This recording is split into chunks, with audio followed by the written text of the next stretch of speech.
नमस्कार। देखिए, Indian geography का ये दूसरा वीडियो है और इस वीडियो में हम लोग भारत के पड़ोसी देश और उसके सीमाओं को कवर करेंगे। बहुत ही इंटरेस्टिंग वीडियो होने वाला है। चाहे आप किसी भी एग्जाम की तैयारी कर रहे हो, इस टॉपिक से प्रश्न जरूर रहता है और बहुत ज़्यादा प्रश्न इससे पूछा जाता है क्योंकि पड़ोसी देश का मामला है। तो सबसे पहले हम लोग इस वीडियो में इसके थ्योरी को मैप और एनिमेशन से कंप्लीट करेंगे और फिर वीडियो के लास्ट में हम लोग प्रीवियस ईयर क्वेश्चन का टेस्ट भी लगाएंगे, उसको सॉल्व करेंगे। तो बहुत ज़्यादा इंटरेस्टिंग वीडियो है, तो वीडियो को आप लोग ध्यान से देखिएगा। तो चलिए अब वीडियो को हम लोग शुरू करते हैं। तो देखिए, इसके पहले वाले वीडियो में हम लोगों ने पढ़ा था कि भारत के जो है 7 स्थलीय और 2 समुद्री पड़ोसी देश है। तो 7 स्थलीय कौन कौन से पड़ोसी देश है?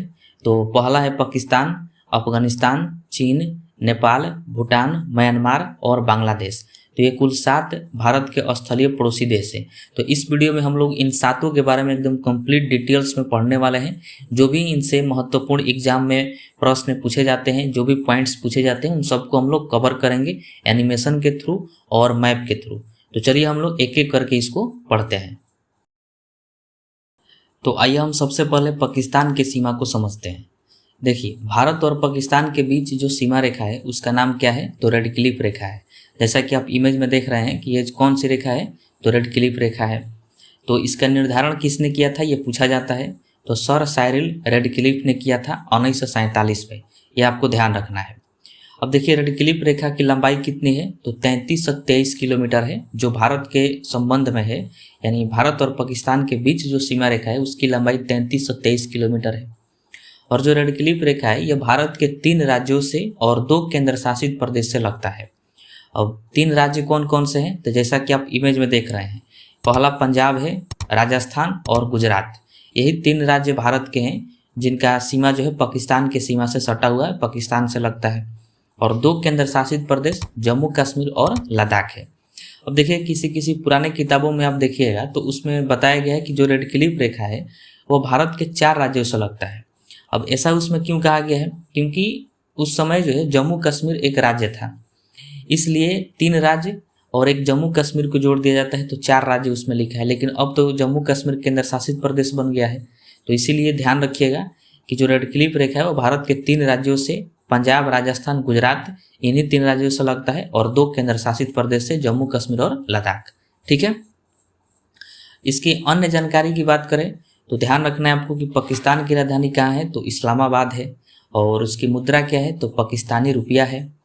पाकिस्तान के संसद का नाम क्या है? तो नेशनल असेंबली है। इसको जो है वहाँ की भाषा में, यानी पाकिस्तान की भाषा में, मजलिस ए शुरा के नाम से भी जाना जाता है। और पूरे पाकिस्तान में राज्यों की संख्या कितनी, यानी प्रांतों की संख्या अगर पूछा जाए तो कुल 4 राज्य हैं वहाँ पर, यह ध्यान रखना है। और पाकिस्तान शब्द किसने दिया था? तो चौधरी रहमत अली ने दिया था। और पाकिस्तान का संवैधानिक नाम क्या है? जो उसके संविधान में लिखा गया वह नाम क्या है? तो इस्लामिक रिपब्लिक ऑफ पाकिस्तान, ये उसका संवैधानिक नाम है। मतलब पाकिस्तान के संविधान में उसके देश का यह नाम लिखा है। ठीक है। अब देखिए, ये पूछा जाएगा आपसे कि पाकिस्तान का सबसे बड़ा शहर कौन सा है, सबसे बड़ा नगर? तो कराची है। जैसे इंडिया में सबसे बड़ा शहर की बात करें तो दिल्ली हो जाएगा, या फिर मुंबई महाराष्ट्र हो जाएगा। तो ठीक उसी प्रकार पाकिस्तान का जो सबसे बड़ा शहर है वह कराची शहर है। ठीक है। अब देखिए, हम राष्ट्रीय प्रतीक की इसके बात कर लेते हैं। यह भी कई बार एग्जाम में इससे प्रश्न पूछा गया है कि पाकिस्तान का राष्ट्रीय पुष्प कौन सा होता है? तो चमेली का पुष्प है। राष्ट्रीय फल आम है। राष्ट्रीय पक्षी जो है चकोर है। और राष्ट्रीय पशु मारखोर है। मारखोर जो है वो बकरी की तरह होता है, पर्वत पहाड़ों पर चढ़ जाता है, तो मारखोर है। राष्ट्रीय वृक्ष की बात करें तो देवदार वृक्ष है। और राष्ट्रीय खेल पाकिस्तान का मैदानी हॉकी है। और राष्ट्रीय गान की बात करें तो कौमी तराना है। ठीक है। तो ये राष्ट्रीय प्रतीक भी आपको ध्यान रखना है। आई होप कि आपको ये जो है टोटल समझ में आया होगा। तो देखिए, हमारा दूसरा पड़ोसी देश है अफगानिस्तान। तो भारत और अफगानिस्तान के बीच सीमा रेखा का नाम क्या है? तो डुरंड रेखा है। इसकी लंबाई की बात करें तो 106 किलोमीटर है। और इसका निर्धारण सर हेनरी डुरंड ने 1896 में किया था, इसलिए इस रेखा का नाम भी डुरंड रेखा रखा गया। अब देखिए, जो डुरंड रेखा है वो भारत के मात्र एक केंद्र शासित प्रदेश से लगता है, और वह केंद्र शासित प्रदेश है लद्दाख। बाकी किसी भी राज्य से नहीं लगता है, ये आपको ध्यान रखना है। जैसा कि आप इमेज में देख रहे हैं कि ये जो है डुरंड रेखा है, और डुरंड रेखा भारत के जिस क्षेत्र से लग रहा है उस क्षेत्र का नाम क्या है? लद्दाख है। और आपको एग्जैक्ट अगर बताया जाए तो ये जो है पीओके का हिस्सा है, और पीओके का हिस्सा जो है ये पाकिस्तान के कब्जे में है अभी वर्तमान समय में, लेकिन पाकिस्तान का ये हिस्सा नहीं है, अभी पाकिस्तान के कब्जे में है, ये भारत का हिस्सा है। इसलिए किसी किसी किताब में ये कहा जाता है कि अफगानिस्तान की सीमा भारत से नहीं लगती है। तो इसके पीछे यही कारण है क्योंकि वह किताब वाला मानता है कि जो पीओके है वो भारत का नहीं है, तो इसलिए कहा देता है, और पीओके से ही अफगानिस्तान की सीमा लग रही है डुरंड रेखा, इसलिए कहा देता है कि अफगानिस्तान की सीमा भारत से नहीं लगती है। हालांकि हम लोग मानते हैं कि पीओके जो है हमारा है और वास्तव में पीओके हमारा है। तो जब हमारा है और पीओके से ही डुरंड रेखा लग रही है तो इसका मतलब है कि पाकिस्तान के साथ हमारी सीमा लगती है। तो ये बात आप लोग ध्यान रखिएगा, ठीक है। अब देखिए भारत के साथ लगने वाली सबसे छोटी सीमा रेखा है क्योंकि इसकी लंबाई जो है मात्र 106 किलोमीटर है और मात्र एक ही केंद्र शासित प्रदेश से लगता है। तो इस बात को भी आप ध्यान रखिएगा। अफगानिस्तान की अन्य जानकारी की बात करें तो इसकी राजधानी जो है काबुल है, इसके मुद्रा जो है अफगानी रुपया है और संसद का नाम इसका शोरा है। अगर राष्ट्रीय प्रतीक की इसकी बात करें, यह भी इम्पोर्टेंट है, तो यहाँ का राष्ट्रीय फल जो है अनार है अफगानिस्तान का। राष्ट्रीय पक्षी सुनहरा बाज है और पशु हिम तेंदुआ है। राष्ट्रीय वृक्ष अफगानी पाइन है और राष्ट्रीय खेल जो है बुजकाशी है और राष्ट्रीय गान अफगान राष्ट्रगान है।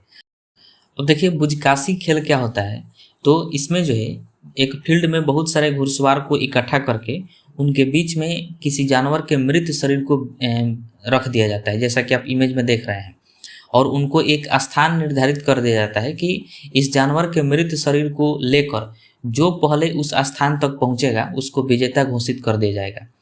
अब मृत शरीर जो है किसी भी जानवर का हो सकता है, बकरा का होता है, सुअर का होता है, तो वो लेकर जाते हैं। तो जो व्यक्ति सबसे पहले लेकर जाता है उस स्थान तक उस जानवर के मृत शरीर को, तो उसको विजेता घोषित कर दिया जाता है। अब ये इतना आसान नहीं होता है क्योंकि बहुत सारे घुड़सवार होते हैं और सब चाहते हैं कि मैं लेकर जाऊंगा, तो उनमें झड़प हो जाती है, और झड़प होती है तो उसमें जो भी तेज तरार पड़ता है, जो अच्छा घुड़सवार होता है, जो बलवान होता है, वही जो है लेकर जा पाता है, वही विजेता बनता है। तो उसी को बुजकाशी खेल कहा जाता है। तो ये अफगानिस्तान का जो है राष्ट्रीय खेल होता है। तो हमारा अगला पड़ोसी देश है चीन। ये बहुत इंपॉर्टेंट है, ये आपको ध्यान से समझना है। देखिए भारत और चीन के बीच सीमा रेखा का नाम क्या है, तो मैकमोहन रेखा है, जैसा कि आप इमेज में देख रहे हैं। इसका निर्धारण जो है सर हेनरी मैकमोहन ने किया था 3 जुलाई 1914 को। यह इंपॉर्टेंट है, ध्यान रखिएगा। पूछा जाएगा आपसे कि मैकमोहन रेखा कब खींचा गया था, कब निर्धारित किया गया था, तो 3 जुलाई 1914 को किया गया था और इसकी लंबाई जो है 3488 किलोमीटर है। और जो मैकमोहन रेखा है ये भारत के 4 राज्य से और 1 केंद्र शासित प्रदेश से लगता है। जैसा कि आप इमेज में देख रहे हैं कि जो भारत और चीन के बीच सीमा रेखा है ये 4 राज्यों से लग रहा है भारत में। कौन कौन सा है, तो हिमाचल प्रदेश, उत्तराखंड, सिक्किम और अरुणाचल प्रदेश, इन्हीं 4 राज्यों से लगता है। और 1 केंद्र शासित प्रदेश है लद्दाख और इससे लगता है। तो ध्यान रखिएगा कुल 4 राज्य हैं और 1 केंद्र शासित प्रदेश है। अब देखिए चीन की राजधानी कहाँ है, तो बीजिंग है। इसका मुद्रा रनमिनबी है। रनमिनबी जो है ये पूछा गया है एग्जाम में, ध्यान रखना है कि चीन की मुद्रा क्या है, तो रनमिनबी। चीन अपना स्वतंत्रता दिवस कब मनाता है, तो 1 अक्टूबर को मनाता है क्योंकि 1 अक्टूबर 1949 को यह स्वतंत्र हुआ था। चीन के संसद का नाम है नेशनल पीपुल्स कांग्रेस। चीन में चुनाव नहीं होता है, एक बार हो गया सब फिक्स हो गया है पूरा। तो संसद का नाम इसका ध्यान रखिएगा, नेशनल पीपुल्स कांग्रेस है। चीन का राष्ट्रीय वृक्ष जो है जिनकगो है और राष्ट्रीय पशु इसका विशाल पांडा है और राष्ट्रीय पक्षी लाल मुकुट सारस है। इसी को रेड क्राउन क्रेन के नाम से जाना जाता है। और एक बात आपको इसमें इम्पोर्टेंट ध्यान रखना है कि जो चीन का झंडा है फ्लैग, उसमें देखिएगा कि 5 स्टार्स दिए गए हैं। एक सबसे बड़ा है और 4 छोटे छोटे हैं। जो सबसे बड़ा स्टार है उसका मतलब वहाँ की पार्टी को दर्शाता है, वहाँ पे जो पार्टी है कांग्रेस पार्टी उसको दर्शाता है। और जो 4 छोटे छोटे स्टार हैं उसमें से पहला जो है वो देशभक्ति को दर्शाता है, दूसरा किसान को दर्शाता है, तीसरा मजदूर को दर्शाता है और चौथा जो है वो मध्यम वर्ग यानी मिडिल क्लास के लोगों को दर्शाता है। तो ये झंडा के संबंध में भी आप ध्यान रखिएगा, ठीक है। तो अब आइए हम नेपाल को समझते हैं। देखिए भारत और नेपाल के बीच जो है जो सीमा रेखा है उसका नाम नहीं है, ओपन बॉर्डर है। मतलब कोई भी व्यक्ति आ जा सकता है, कोई रोक टोक उसका नहीं है। तो ऐसा नहीं समझिएगा कि भारत और नेपाल के बीच कोई सीमा ही नहीं है। सीमा है लेकिन ओपन बॉर्डर है, उसका नाम नहीं रखा गया है, कोई बाउंड्री वगैरह नहीं है। क्योंकि यहाँ पर नेपाल में जाने के लिए वीज़ा की आवश्यकता नहीं पड़ती है, कोई भी व्यक्ति आ जा सकता है, इसलिए ओपन बॉर्डर कहा जाता है। तो ये भी कह सकते हैं कि कोई सीमा नहीं है। तो ऐसा नहीं मानना है कि यहाँ पर सीमा ही नहीं है, सीमा है लेकिन उसका कोई भी नाम नहीं है। ठीक है, अब देखिए भारत और नेपाल के बीच जो सीमा है उसका नाम नहीं है, लेकिन उसकी लंबाई तो होगा। कितना लंबा है वो? तो 1751 किलोमीटर लंबा है वो। यह भारत के 5 राज्यों से लगा है जो नेपाल की सीमा है। और 5 राज्य कौन कौन सा है? जैसा आप इमेज में देख रहे हैं कि उत्तर प्रदेश, बिहार, उत्तराखंड, सिक्किम और पश्चिम बंगाल, इन 5 राज्यों से नेपाल की सीमा भारत में लगती है। ठीक है, तो ये ध्यान रखिएगा। अब देखिए नेपाल की राजधानी कहाँ है? तो काठमांडू है। उसकी मुद्रा क्या है? नेपाली रुपया है। इसके संसद का नाम है राष्ट्रीय पंचायत, नेपाल के संसद का नाम है। और यहाँ पर संसदीय सीट की संख्या जो है 275 है, ये ध्यान रखना है। और इसके राष्ट्रीय पुष्प की बात करें तो लाली गुरस है। राष्ट्रीय पक्षी इसका हिमालयन मोनाल है। और राष्ट्रीय पशु गाय है, ये ध्यान रखिएगा। राष्ट्रीय पशु नेपाल की जो है वो गाय है। और राष्ट्रीय वृक्ष इसका पीपल पाइन है। राष्ट्रीय खेल की बात करें तो वॉलीबॉल है। और राष्ट्रीय गान इसका सयो थुग्गा फुल्का, ये नेपाल का राष्ट्रीय गान है। और इसका भाषा जो है नेपाली है। अब देखिए नेपाल जो है ये बफर स्टेट है। बफर स्टेट उसको कहा जाता है कि जो चारों ओर से स्थल से घिरा हो, मतलब किसी दूसरे देश से घिरा हो चारों ओर से, तो उसको बफर स्टेट कहते हैं। जैसे नेपाल है, यहाँ पर देखिए कि आप ये जो है चारों ओर से जो है स्थल से घिरा हुआ है। 3 ओर से तो हम लोग इसको घेर कर रखे हैं और 1 ओर से ये चीन से घिरा हुआ है। तो चारों ओर से ये स्थल से घिरा, इसलिए इसको बफर स्टेट कहा जाता है। और भी बहुत सारे बफर स्टेट है, समय के साथ हम लोग उसको समझेंगे। क्या भारत बफर स्टेट है? तो नहीं है, क्योंकि हम लोग समुद्र से भी घिरे हुए हैं, केवल स्थल से घिरे नहीं है। ठीक है, तो भाई हम अगला पड़ोसी देश भूटान को समझते हैं। देखिए भारत और भूटान के बीच जो सीमा है उसका भी नाम नहीं है, यह भी ओपन बॉर्डर है। जैसा कि आपको पता है कि कोई भी व्यक्ति जो है भारत का वो भूटान जा सकता है, लेकिन जब भूटान जाएगा तो भूटान से उसको परमिट लेना पड़ता है। और भूटान जो है परमिट देता है, तभी जाके भारत का कोई भी व्यक्ति भूटान में जा सकता है। परमिट का मतलब हुआ है उससे आदेश लेगा, जैसे आधार कार्ड या फिर वोटर आई कार्ड जो है वहाँ पर जमा करना होता है प्रूफ के लिए, तब जाके एंट्री मिलती है भूटान में। तो परमिट की व्यवस्था है वहाँ पर। तो इनके बीच, भारत और भूटान के बीच जो सीमा है तो उसका नाम नहीं है, लेकिन सीमा तो है। तो उस सीमा की लंबाई कितनी है? तो 699 किलोमीटर है, ये आपको ध्यान रखना है। अब देखिए जो भूटान की सीमा है वो भारत के 4 राज्यों से लगता है, जैसा कि आप इमेज में देख रहे हैं। भूटान बहुत छोटा है और ये भारत के 4 राज्यों से सटा हुआ है। अरुणाचल प्रदेश, असम, सिक्किम और पश्चिम बंगाल, इन्हीं 4 राज्यों से भूटान की सीमा लगता है। तो ध्यान रखना है आपको। अब देखिए भूटान की राजधानी कहाँ है? तो थिम्पू है, ये कई बार पूछा गया है। या मुद्रा भी इसका पूछा है कि भूटान की मुद्रा क्या है? तो नगुल्ट्रम है, ये तो कई बार पूछा गया है कि नगुल्ट्रम किस देश की मुद्रा है? तो भूटान की है। और भूटान अपना स्वतंत्रता दिवस कब मनाता है? तो 17 दिसंबर को मनाता है, क्योंकि 17 दिसंबर 1907 को ये स्वतंत्र हुआ था। और भूटान के संसद का नाम क्या है? तो तसोगोडू है, तसोगोडू इसके संसद का नाम है। अब देखिए भूटान को लैंड ऑफ थंडर बोल्ट के नाम से जाना जाता है। लैंड ऑफ थंडर बोल्ट क्यों कहते हैं? क्योंकि जैसा कि आप इमेज में देख रहे हैं कि यहीं पर क्या मिलेगा आपको कि हिमालय पर्वत मिलेगा। तो ये पहाड़ी क्षेत्रों में भूटान है, तो यहाँ पर बिजली का गरज चमक बहुत ज़्यादा यहाँ पर होता है। और बिजली का चमकना गरजना जो है थंडर बोल्ट कहा जाता है, इसलिए भूटान को लैंड ऑफ थंडर बोल्ट के नाम से जाना जाता है। ये बातें आपको ध्यान रखना है। उसके बाद देखिए भूटान के जो लोग होते हैं वो ड्रैगन को पवित्र मानते हैं, बहुत ही शुभ मानते हैं, इसलिए भूटान को ड्रैगन की भूमि भी कहा जाता है। तो ये कई बार ये पूछा गया है, आगे भी संभावना है पूछने की, पूछ सकता है कि ड्रैगन की भूमि किसे कहते हैं? तो भूटान को कहते हैं। अब देखिए ड्रैगन क्या होता है? तो ड्रैगन जो है ये पृथ्वी पर एग्जिस्ट ही नहीं करता है, मतलब ये जानवर की तरह, पक्षी की तरह दिखाई देता है, जैसा कि आप इमेज में देख रहे हैं, लेकिन ये पृथ्वी पर ऐसा कोई जानवर नहीं है, ऐसा कोई पक्षी नहीं है। ये काल्पनिक कथाओं में इसको माना जाता है। जैसे हम लोगों को पहले दादी नानी जो कहानी बताती थी, काल्पनिक कहानियाँ, तो उन सब उसी तरह जो है इसको ड्रैगन को माना जाता है। तो भूटान के लोग जो है ये अपने पारंपरिक कथाओं में इसका उपयोग करते हैं, इसको इमेजिनेशन करते हैं कि इस तरह का एक पवित्र जानवर है, हमारे लिए शुभ है, तो इसको जो है वो लोग शुभ मानते हैं। हालांकि ऐसा कोई जानवर पृथ्वी पर है नहीं, तो इसको पवित्र मानते हैं, शुभ मानते हैं, इसलिए भूटान को ड्रैगन की भूमि भी कहा जाता है। और देखिएगा जो भूटान का जो फ्लैग है, झंडा है, उसमें भी ड्रैगन को चित्रित किया गया है, उसमें भी ड्रैगन को दर्शाया गया है। तो ये सभी बातों का आप लोग ध्यान में रखिएगा, ठीक है। उसके बाद अगला हमारा पड़ोसी देश है म्यांमार। देखिए जैसा कि आप इमेज में देख रहे हैं, भारत और म्यांमार के बीच जो है कोई भी सीमा नहीं है। सीमा नहीं है का मतलब सीमा तो है लेकिन उसका नाम नहीं है, और उसका नाम भी नहीं रखा गया है, और बॉर्डर भी नहीं है उस प्रकार का। लेकिन आप लोग पर्वत और पठार वाले वीडियो में आप लोग उसको समझिएगा कि भारत और म्यांमार के बीच जो है प्राकृतिक सीमा बनाया जाता है, मतलब पर्वत पठार जो है प्राकृतिक सीमा बनाए हुए हैं, हालांकि ऐसा कोई भी सीमा का नाम नहीं है, ये ध्यान रखना है। अब देखिए जो एरिया म्यांमार का सटा है भारत से, उसकी लंबाई यानी उसकी सीमा की लंबाई कितनी है, तो 1643 किलोमीटर है, ये ध्यान रखिएगा।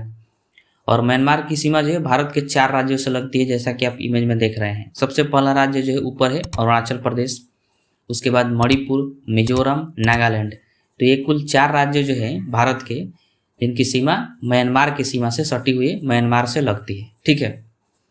अब देखिए म्यांमार की राजधानी पूछा जाता है कि कहाँ पर है, तो नयपीदा है म्यांमार की राजधानी। इसकी मुद्रा जो है म्यांमार कयात है, और म्यांमार में स्वतंत्रता दिवस 4 जनवरी को मनाया जाता है, क्योंकि 4 जनवरी 1948 को ये स्वतंत्र हुआ था म्यांमार। इसके संसद का नाम पाइथू हलुटावा है। पाइथू हलुटावा जो है म्यांमार के संसद का नाम है। राष्ट्रीय प्रतीक की बात करें तो इसका राष्ट्रीय पुष्प जो है पड़ौक है, और राष्ट्रीय पक्षी बर्मी मोर है, जिसको हरा मोर भी कहा जाता है। और म्यांमार का राष्ट्रीय खेल जो है चिनलोन है, तो ये आपको ध्यान रखना है। अब देखिए चिनलोन खेल क्या होता है कि ये फुटबॉल की तरह खेल होता है, लेकिन इसमें हार जीत नहीं होता है। इसमें किसी भी म्यूजिक पर या फिर किसी भी गाने पर खिलाड़ी जो है वह फुटबॉल को अपने पैरों से मारता है, हाथ से नहीं मारना होता है, पैरों से उसको मारता है और उसको ज़मीन पर गिरने नहीं देता है। उसी खेल को चिनलोन कहा जाता है, और इसमें हार जीत वगैरह ये सब नहीं होता है। ये मतलब अभ्यास के लिए होता है, आपके मस्तिष्क की शक्ति को एकाग्र करने के लिए ये खेल को खेला जाता है, ठीक है। अब देखिए म्यांमार जो है वो चीन के दक्षिण में है तथा भारत और बांग्लादेश के पूर्व में स्थित है। जैसा कि आप इमेज में देख रहे हैं कि चीन के नीचे है, यानी चीन के दक्षिण में म्यांमार है, और भारत और बांग्लादेश के पूर्व में स्थित है म्यांमार, ठीक है। और ये भी आप ध्यान रखिएगा कि म्यांमार की जो पूर्वी सीमा है वह लाओस और थाईलैंड से मिली हुई है, उससे घिरी हुई है, तो ये आपको ध्यान रखना है। अब देखिए म्यांमार को स्वर्ण पैगोडा का देश कहा जाता है। स्वर्ण पैगोडा क्या होता है? पैगोडा का मतलब होता है बौद्ध मंदिर या फिर बौद्ध मठ। जो बौद्ध मंदिर मठ होता है उसको पैगोडा कहते हैं। तो म्यांमार में बौद्ध धर्म जो है बहुत प्रचलित है। बौद्ध धर्म वहाँ का सबसे प्रमुख धर्म है। वहाँ पर म्यांमार में बहुत ज़्यादा आपको बौद्ध मंदिर, बौद्ध मठ देखने को मिलेगा, और सबका कलर जो है गोल्डन रंग से रंगा गया है। मतलब सोना के रंग होता है उस रंग से सारा मठ जो है रंगे गए हैं, इसलिए उसको जो है स्वर्ण पैगोडा का देश कहा जाता है म्यांमार को। तो ये सभी बातें आप लोग ध्यान रखिएगा। तो अब आइए हम लोग बांग्लादेश को समझते हैं। देखिए भारत और बांग्लादेश के बीच जो सीमा रेखा है उसका नाम रेड क्लिफ रेखा है, और आपको याद होगा कि भारत और पाकिस्तान के बीच जो सीमा रेखा था उसका भी नाम रेड क्लिफ रेखा था। तो ये दोनों बात आप लोग ध्यान रखिएगा। और इसकी लंबाई कितना है, तो 4096 किलोमीटर है। और जो ये सीमा रेखा ये भारत के 5 राज्यों से लगता है, जैसा कि आप देख रहे हैं असम है, मेघालय, मिजोरम, त्रिपुरा और पश्चिम बंगाल। तो इन कुल 5 राज्यों से बांग्लादेश की सीमा जो है भारत में लगती है, तो ये आपको ध्यान रखना है। उसके बाद देखिए बांग्लादेश की सीमा जो है त्रिपुरा से लगती है। तो जो त्रिपुरा से बांग्लादेश की सीमा लगती है तो केवल उस सीमा को जो है जीरो लाइन कहा जाता है, यानी शून्य रेखा के नाम से जाना जाता है। तो ये इंपॉर्टेंट है, आपको ध्यान रखना है, इसमें बहुत ज़्यादा कन्फ्यूजन होता है। पूरा जो सीमा रेखा बांग्लादेश का लगता है भारत से तो उसको रेड क्लिफ रेखा कहा जाता है, लेकिन बांग्लादेश की सीमा जो त्रिपुरा से केवल लगती है तो उसको कहा जाता है शून्य रेखा, यानी जीरो लाइन के नाम से जाना जाता है। और जो रोहिंग्या की समस्या था वो जीरो लाइन में ही था, शून्य रेखा में ही था, इसलिए इस सीमा को एक अलग नाम रखा गया, शून्य रेखा। इस बात को आप ध्यान रखिएगा। और ये भी आपको पता है कि जो बांग्लादेश की सीमा है वो भारत में सबसे लंबी सीमा है, भारत के साथ लगने वाली सबसे लंबी सीमा है। और जैसा कि आप इमेज में देख रहे हैं कि जो बांग्लादेश की सीमा ये म्यांमार के साथ भी लगती है, तो इमेज में आप स्पष्ट रूप से देख रहे हैं इसको। अब देखिए इसके अन्य जानकारी की बात करें तो बांग्लादेश की राजधानी कहाँ है, तो ढाका है। और इसका मुद्रा क्या है, तो टाका है। और ये स्वतंत्रता दिवस कब मनाता है, तो 26 मार्च को मनाता है, क्योंकि 26 मार्च 1971 को ये स्वतंत्र हुआ था। स्वतंत्र क्या हुआ था, हम लोग इसको स्वतंत्र किए थे। और इसके संसद का नाम है जातीय संसद। और यहाँ पर जो संसदीय सीट की संख्या है वो 350 से 350 है। और यहाँ की भाषा जो है बंगाली है। ठीक है। राष्ट्रीय प्रतीक की बात करें तो बांग्लादेश का राष्ट्रीय पुष्प जो है वाटर लिली है, जिसको सापला के नाम से भी जाना जाता है। और यहाँ का राष्ट्रीय पक्षी मैगपी रॉबिन है, इसको डोयल के नाम से भी जानते हैं। मैगपी रॉबिन को कभी कभी डोयल भी कहा जाता है। और इसका राष्ट्रीय पशु जो है रॉयल बंगाल टाइगर है। राष्ट्रीय वृक्ष इसका आम का पेड़ है। और राष्ट्रीय खेल जो है कबड्डी है। तो ये जो है प्रतीक चिन्ह है, इन सबको भी आप ध्यान रखिएगा, बांग्लादेश का इम्पोर्टेंट होता है ये। अब देखिए, बांग्लादेश को जो है नदियों की भूमि कहा जाता है, क्योंकि बांग्लादेश में बहुत सारी नदियां हैं, लगभग 700 से अधिक यहाँ पर नदियां मौजूद है, इसलिए बांग्लादेश को नदियों की भूमि के नाम से जाना जाता है। और विश्व के सबसे बड़ा डेल्टा जो है गंगा ब्रह्मपुत्र पर स्थित है। गंगा ब्रह्मपुत्र डेल्टा है विश्व का सबसे बड़ा डेल्टा, और उसी पर जो है बांग्लादेश स्थित है। ये इंपॉर्टेंट है, आपको ध्यान रखना है, कई बार ये पूछा गया है कि विश्व का सबसे बड़ा डेल्टा कौन सा है, तो गंगा ब्रह्मपुत्र डेल्टा है। और गंगा ब्रह्मपुत्र डेल्टा पर ही बांग्लादेश स्थित है, यानी बांग्लादेश बसा हुआ है। तो आई होप कि आपको ये पूरा जो है समझ में आया होगा। तो हम लोग जो है पूरे 7 पड़ोसी देश को समझ लिए, जो कि स्थलीय पड़ोसी देश है भारत के। और यहाँ पर एक इम्पोर्टेंट पॉइंट आपको ध्यान रखना है कि 7 पड़ोसी देश जो है वह भारत में कुल 17 राज्यों से सटे हुए हैं। यानी हम ये भी कह सकते हैं कि भारत के कुल 17 राज्य पड़ोसी देश के सीमाओं से लगे हुए हैं। तो ये ध्यान रखना है, ये कभी कभार पूछा जाता है एग्जाम में कि भारत के कितने राज्य हैं जो पड़ोसी देशों के साथ लगे हुए हैं, पड़ोसी देशों की सीमाओं से सटे हुए हैं। तो भारत के कुल 17 राज्य हैं ऐसे जो पड़ोसी देशों के साथ सटे हुए हैं। तो चलिए अब हम लोग अगला पड़ोसी देश समझते हैं, मालदीव को। जैसा कि आप इमेज में देख रहे हैं कि ये जो है भारत है, और भारत के नीचे जो है लक्षद्वीप है। लक्षद्वीप हमारा केंद्र शासित प्रदेश है। और लक्षद्वीप के बारे में आप ध्यान रखिएगा कि लक्षद्वीप जो है द्वीपों का समूह है। लक्षद्वीप पूरे पानी में है और यहाँ पर बहुत छोटे छोटे द्वीप हैं। इन्हीं पूरे द्वीपों के समूह को ही लक्षद्वीप कहा जाता है, और ये भारत के कंट्रोल में है। और इसके नीचे देखिए कि मालदीव है। मालदीव जो है एक देश है, और मालदीव भी छोटे छोटे द्वीपों का समूह है, लेकिन ये देश है। ठीक है। अब यहाँ पर देखिएगा कि मालदीव को कहा जाता है कि भारत का पड़ोसी देश है। तो आप कहिएगा कि ये भारत से तो सटा ही नहीं है। तो देखिए, मालदीव जो है ये भारत के मेन भूभाग से नहीं सटा है, लेकिन लक्षद्वीप से सटा है, और लक्षद्वीप हमारा है, इसलिए कहा जाता है कि मालदीव जो है भारत का जलीय पड़ोसी देश है। ठीक है, तो इसको ध्यान रखिएगा। अब देखिए, इंपॉर्टेंट प्रश्न आपसे पूछा जाएगा कि मालदीव और लक्षद्वीप को या फिर भारत को कौन अलग करता है या फिर कौन जोड़ता है। तो 8 डिग्री चैनल जो है इसको जोड़ता है। इंपॉर्टेंट है, आपको ध्यान रखना है। जैसा कि आप इमेज में देख रहे हैं, इसको 8 डिग्री चैनल कहा जाता है।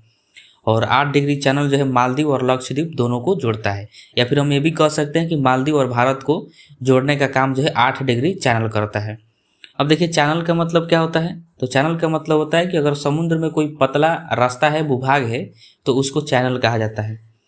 तो 8 डिग्री चैनल इन दोनों को अलग करता है। अब देखिए, जो हमारा लक्षद्वीप है, मैंने आपको बताया कि बहुत छोटे छोटे द्वीप हैं, सभी द्वीपों को समूह को लक्षद्वीप कहा जाता है।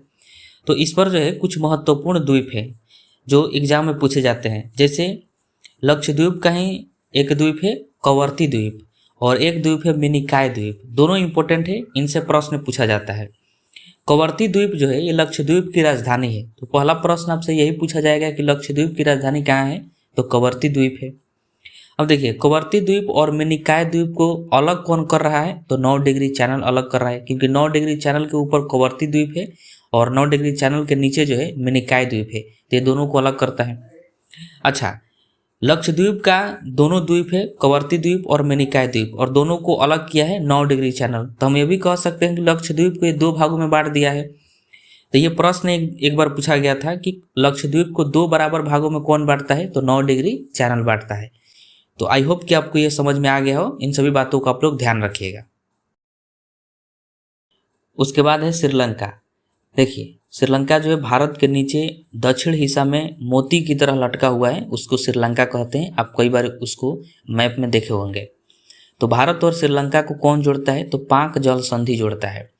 देखिए, अगर पानी के द्वारा, जल के द्वारा अगर किसी दो भूभाग को जोड़ा जाता है तो उसको जल संधि कहते हैं।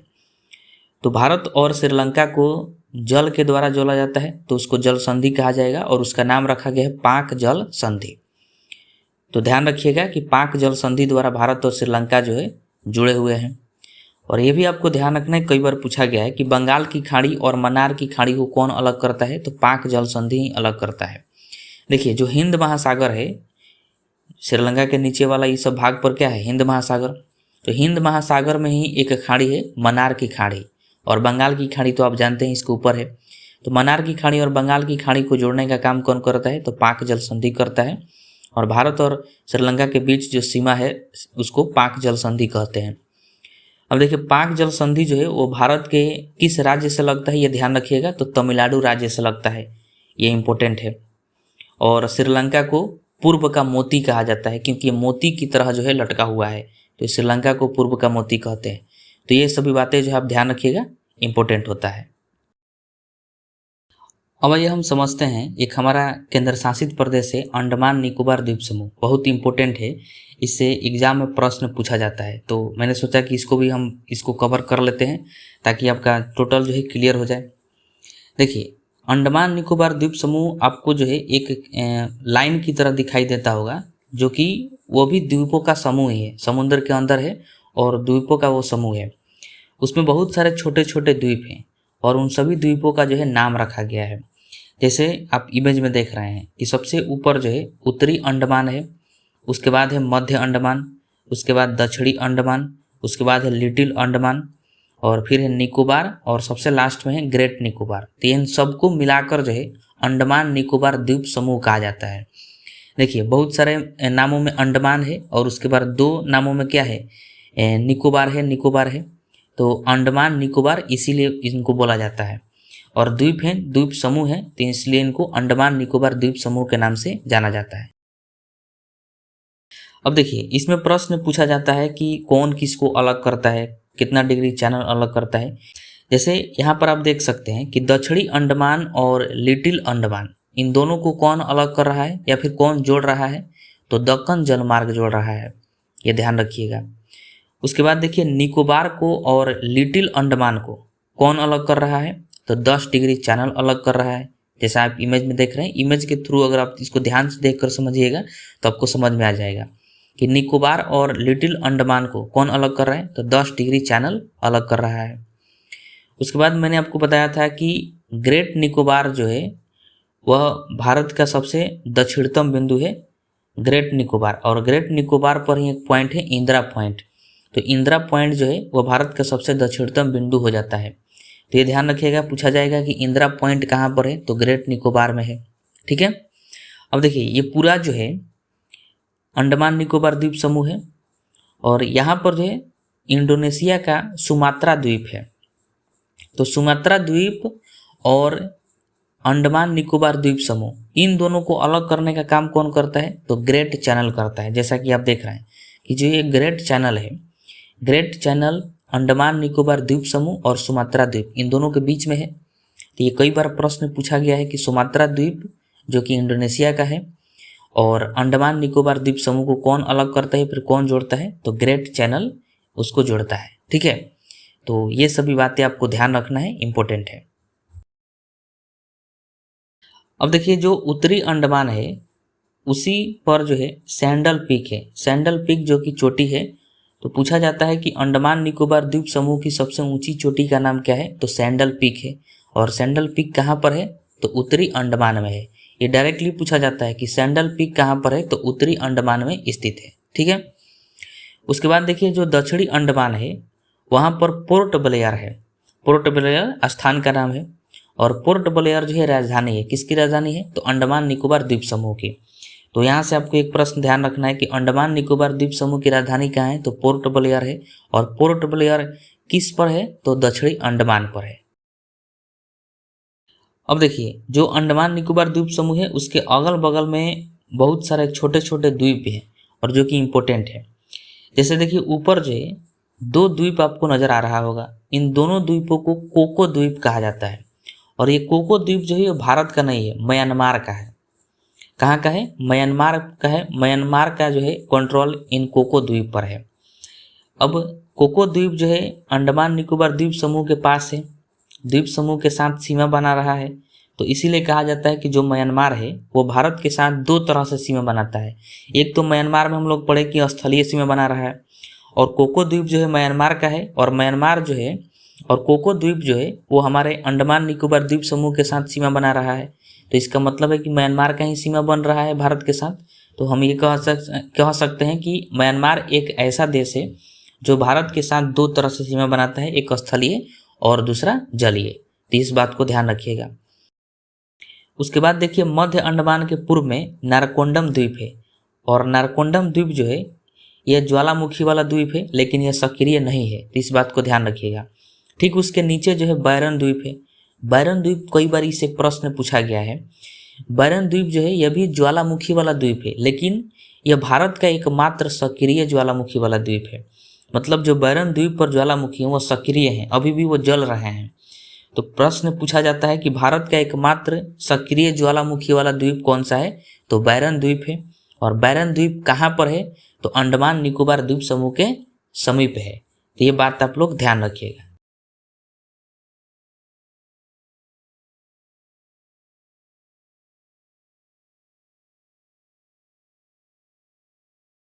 तो अब आइए हम लोग इम्पोर्टेंट प्रश्न को समझते हैं। सभी प्रश्न जो है प्रीवियस ईयर एग्जाम में पूछे गए हैं, तो इसको ध्यान से देखिएगा, और अगर आपको आंसर पता हो जाएगा तो आप नीचे कमेंट बॉक्स में बताइएगा। देखिए पहला प्रश्न है कि भारत के कुल कितने पड़ोसी देश है। अब देखिए इस प्रश्न में ये नहीं लिखा है कि स्थलीय पड़ोसी देश कि समुद्री पड़ोसी देश, तो इसलिए जो है इसका right answer option number C हो जाएगा 9, क्योंकि भारत के कुल 9 पड़ोसी देश है, 7 स्थलीय हैं और 2 जो है समुद्री हैं। ठीक है। इसके बाद प्रश्न है कि निम्न में से कौन सा भारत का स्थलीय पड़ोसी देश नहीं है। तो नेपाल जो है स्थलीय पड़ोसी देश है, भूटान भी स्थलीय है, और श्रीलंका जो है ये स्थलीय पड़ोसी देश नहीं है, जैसा कि हम लोगों ने पढ़ा था। ये समुद्री पड़ोसी देश है, और बांग्लादेश भी स्थलीय है। तो इसका right answer option number C हो जाएगा, श्रीलंका जो है स्थलीय पड़ोसी देश नहीं है। ठीक है। अगला प्रश्न है कि भारत के साथ सबसे लंबी सीमा किस देश की है। तो बांग्लादेश की है। Right answer option number C हो जाएगा। उसके बाद है भारत के साथ सबसे छोटी सीमा किस देश की है। कौन सा देश है जो भारत के साथ सबसे छोटी सीमा साझा करता है। तो अफगानिस्तान है, मैंने आपको बताया था। यह इसकी सीमा की लंबाई जो भारत से लगती है वो मात्र 106 किलोमीटर का है। अगला प्रश्न है कि निम्न में से कौन सा भारत का समुद्री पड़ोसी देश है। तो देखिए चीन हमारा समुद्री पड़ोसी देश नहीं है, स्थलीय है। नेपाल भी स्थलीय है। श्रीलंका जो है ये समुद्री पड़ोसी देश है, और भूटान भी स्थलीय है। तो right answer option number C हो जाएगा। उसके बाद है कि भारत और पाकिस्तान के बीच कौन सी रेखा है। तो रेड क्लिफ रेखा है, और भारत और बांग्लादेश के बीच भी रेड क्लिफ रेखा है। तो right answer option number B. उसके बाद है मैक-मोहन रेखा भारत को किस देश से अलग करती है। तो जो मैक-मोहन रेखा है वो भारत और चीन के बीच है। तो right answer option number A हो जाएगा। भारत का कौन सा पड़ोसी देश लैंड लॉकड यानी चारों ओर भूमि से घिरा है, मतलब बफर स्टेट है। तो मैंने आपको बताया था कि जो नेपाल है वो बफर स्टेट है, यानी चारों ओर भूमि से घिरा हुआ है, जमीन से घिरा हुआ है। और उसके साथ ही भूटान भी जो है वो भी बफर स्टेट है, यानी लैंड लॉकेड है। तो right answer option number C हो जाएगा, ए और बी दोनों, नेपाल और भूटान दोनों हो जाएगा। अगला है कि भारत के दक्षिण में स्थित पड़ोसी देश कौन सा है। तो देखिए ध्यान से अगर आप देखिए पढ़े होंगे तो भारत के दक्षिण में जो है श्रीलंका है। तो right answer option number A हो जाएगा, दक्षिणतम है। उसके बाद है कि निम्न में कौन सा भारत का पड़ोसी देश नहीं है। तो जो मालदीव है ये भारत का पड़ोसी देश है। अफगानिस्तान भी है। क्या थाईलैंड हमारा पड़ोसी देश है? नहीं है, थाईलैंड हमारा पड़ोसी देश नहीं है, ये म्यांमार का पड़ोसी देश है। और भूटान भी हमारा पड़ोसी देश है। तो थाईलैंड नहीं है। तो right answer option number C हो जाएगा। उसके बाद अगला प्रश्न है कि अंडमान और निकोबार द्वीप समूह की सबसे अधिक ऊंचाई वाली चोटी कौन सी है। तो मैंने आपको बताया था कि सैंडल पीक जो है वह उत्तरी अंडमान पर था। तो सैंडल पीक सबसे ऊंची चोटी है अंडमान निकोबार द्वीप समूह की। तो right answer option number A हो जाएगा। उसके बाद है कि 10 डिग्री चैनल पृथक करता है। तो देखिए ये प्रश्न मैंने आपको नहीं बताया था, लेकिन अगर आप ध्यान से पढ़े होंगे, ध्यान से देखे होंगे, तो जो अंडमान और निकोबार था दोनों को अलग करने का काम जो है 10 डिग्री चैनल ही कर रहा था। तो इसमें पूछ रहा है कि 10 डिग्री चैनल पृथक करता है। तो अंडमान निकोबार द्वीप समूह को 2 भागों में बांट देता है, यानी अंडमान को अलग कर देता है और निकोबार को अलग कर देता है। तो राइट आंसर जो है ऑप्शन नंबर ए हो जाएगा। जितने प्रश्न है सारे प्रश्न एक प्रीवियस एग्जाम में पूछे गए हैं, इंपॉर्टेंट है, सभी को आप ध्यान से देखिएगा। उसके बाद है बैरन द्वीप अवस्थित है। तो बैरन द्वीप मैंने आपको बताया था कि जो अंडमान निकोबार द्वीप समूह उसी के बगल में ही द्वीप है बैरन द्वीप, और ये ज्वालामुखी वाला द्वीप है तो ये बंगाल के खाड़ी में है। तो right answer option number A हो जाएगा। फिर वो प्रश्न पूछ रहा है कि निम्नलिखित में कौन सा भारत में ज्वालामुखी द्वीप है, तो बैरन द्वीप है जो कि सक्रिय है। अगला प्रश्न है कि अंडमान निकोबार द्वीप समूह में गहरीदार चोटी यानी सैंडल पीक कहाँ स्थित है, तो उत्तरी अंडमान में है। हम लोग पढ़े हैं कि उत्तरी अंडमान में ही क्या है, सैंडल पीक था। उसके बाद है कि ग्रेट निकोबार और सुमात्रा के बीच कौन सा चैनल है, मतलब ग्रेट निकोबार और सुमात्रा को, जो सुमात्रा द्वीप है इंडोनेशिया का, उन दोनों को अलग कौन करता है, तो ग्रेट चैनल अलग करता है। Right answer option number C हो जाएगा। उसके बाद है अंडमान की राजधानी कहाँ है, तो पोर्ट ब्लेयर है। Right answer option number A. अगला प्रश्न है कि कोको द्वीप पहले किस देश का था, तो ध्यान रखिएगा कोको द्वीप जो है पहले भारत का था, लेकिन नेहरू जी की सरकार आई तो उन्होंने कोको द्वीप को म्यांमार को सौंप दिया, तो अब म्यांमार के हाथों में चला गया है। तो right answer option number C हो जाएगा, ऑप्शन नंबर बी हो जाएगा, पहले भारत का था। प्रश्न है कि लक्षद्वीप की राजधानी क्या है, तो कवरत्ती है। हम लोग पढ़े हैं कि लक्षद्वीप की राजधानी जो है कवरत्ती है। उसके बाद है कि 8 डिग्री चैनल अलग करती है, तो इसका जो है आंसर आप बताइएगा कि 8 डिग्री चैनल किसको अलग करता है, हम लोग पढ़ चुके हैं। 9 डिग्री चैनल किसको अलग करती है, यह भी आप जो है कमेंट बॉक्स में बताइएगा। उसके बाद प्रश्न है कि लक्षद्वीप की आकृति कैसी है, तो देखिए घोड़े की नाल की तरह जो है लक्षद्वीप की आकृति है। उसके बाद प्रश्न है कि निम्न में कौन सा द्वीप अरब सागर में अवस्थित है, तो ध्यान रखिएगा अरब सागर में लक्षद्वीप है। अगर मालदीव पूछे कि मालदीव किस में है, तो हिंद महासागर में है, ठीक है। और लास्ट प्रश्न है कि लक्षद्वीप में कितने द्वीप समूह हैं, तो ध्यान रखिएगा कुल 36 द्वीप समूह हैं लक्षद्वीप में। तो राइट आंसर जो है इसका ऑप्शन नंबर सी हो जाएगा।